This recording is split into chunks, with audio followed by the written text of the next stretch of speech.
With the recent announcement of the first brand new entry in the Mario and Luigi series in over 9 years since Paper Jam on the 3DS, it got me thinking, what is the best Mario RPG on the Nintendo Switch?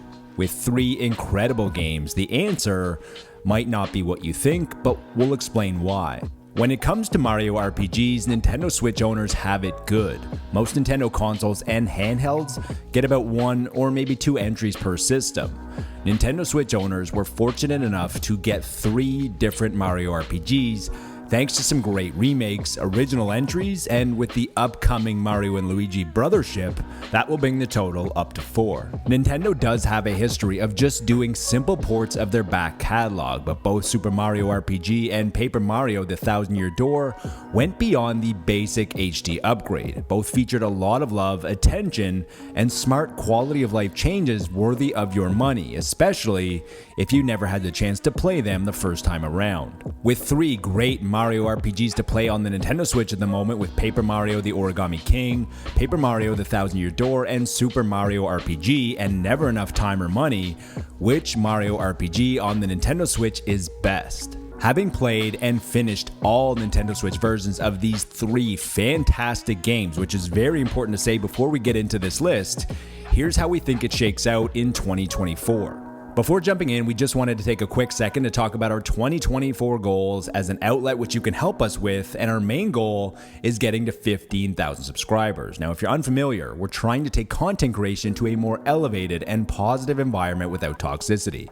If you enjoy what we're doing, consider subscribing, liking the video, sharing with a friend that you think might enjoy this. Any or all of these will make a big difference in the algorithm. We can all understand and appreciate the importance of Super Mario RPG.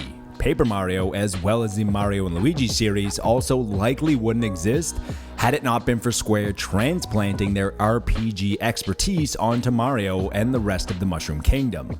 The importance of this collaboration cannot be understated. Not only did it pave the way for Nintendo to delve into the RPG market after this release on their own, but it undoubtedly played a very big role in shaping many gamers' tastes who grew up in this era.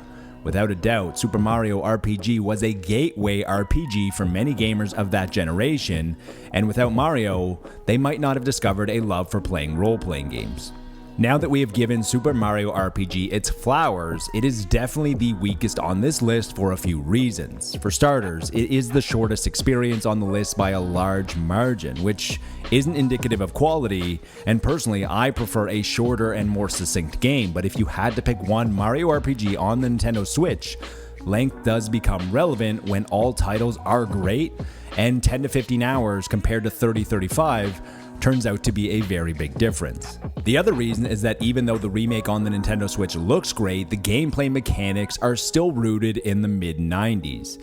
Trying to combine RPG and platforming, although done very well for 1996 standards, can be somewhat cumbersome with a lot of depth perception problems in certain areas. Then you have sporadic difficulty spikes which are completely random. Even if you did everything right, you still might end up dying, but if you try that same boss again, and depending on the RNG, you might win barely scratched. It felt less about skill and more about luck during some fights. Also, having to retry these difficult fights usually occurs after long cutscenes, and there is no way to skip these, which did become frustrating time and again.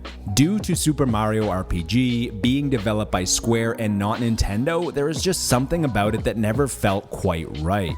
The world has some weird locations, the enemies are odd, friendlies are even more odd, and all of these weird choices don't make sense when the Mario franchise has such a breadth of elements to use. Super Mario RPG might have started the trend of having quirky writing, but it does lack Nintendo charm, unlike the other 2 Paper Mario games on this list. It's important to reiterate that we are not taking anything away from what many consider one of the greatest and most influential RPGs of all time, especially for Nintendo. But if you're trying to decide which Mario RPG to buy on the Nintendo Switch, I think most people would agree there are better options. Since its release back in 2004 on the Nintendo GameCube, the common sentiment is that Paper Mario: The Thousand-Year Door was the best entry in the Paper Mario series, and arguably the best Mario RPG of them all. Every Paper Mario game that has released after has always been judged against the Thousand Year Door for obvious reasons. We just reviewed the remake and came away extremely impressed with the love and care that went into the remake and even scored it a 9. However, I think there are some weaknesses when it comes to the Thousand Year Door and trying to determine the best Mario RPG on the Switch. For starters, I think the majority of the sidekicks weren't that memorable. The world and the story didn't always feel cohesive, it had some pacing issues at the beginning, the bosses lacked excitement, and the game constantly has sections that felt dragged out and ultimately didn't respect the player's time. There were times when I dreaded finishing a chapter and then having to endure the Peach and Bowser sections. In my opinion, they didn't add much to the story, and they didn't need to be added after every single chapter. Then the game also forces you to do a lot of backtracking or tedious tasks, like working your way up 19 ranks in a fighting league, or saying I love you 100 times, or having to go back to every single level near the end just to try to find where a certain character went to progress your story. Cutting out a lot of the backtracking and the majority of the Peach and Bowser sections would have tightened up an already excellent game, and I think we'd be having a different discussion. Paper Mario: The Thousand Year Door is an excellent game with loads to do even after you finish the main story. There is the pit, which has 100 levels of combat which can test your battle acumen, but if you attempt it after the game, the reward won't be the prize that you get, but it'll be more about the sense of accomplishment. In the Nintendo Switch remake, there is an added incentive to return to find all of the star bits and star sprites, and doing so will unlock an art gallery and audio gallery respectively from the original, and the inclusion of things like this is a rarity for Nintendo. Even though Paper Mario: The Origami King doesn't feature traditional Paper Mario RPG elements like leveling up your HP, FP, and BP like in the Thousand Year Door, it still features many elements that make it a RPG.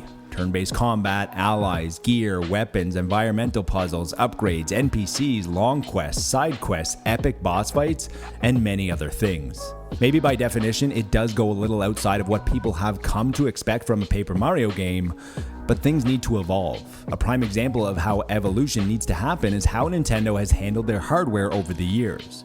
Without change, taking some risk, and evolution, we wouldn't be where we are today, which is possibly experiencing the greatest Nintendo console of all time, which might end up being the best-selling console of all time as well. Everything about Paper Mario: The Origami King is excellent. Despite getting an 80 review average, which most games would be happy with, it undoubtedly was not judged on its own merits, but unfairly reviewed by many fans of the series who came in with predetermined expectations and biased opinions.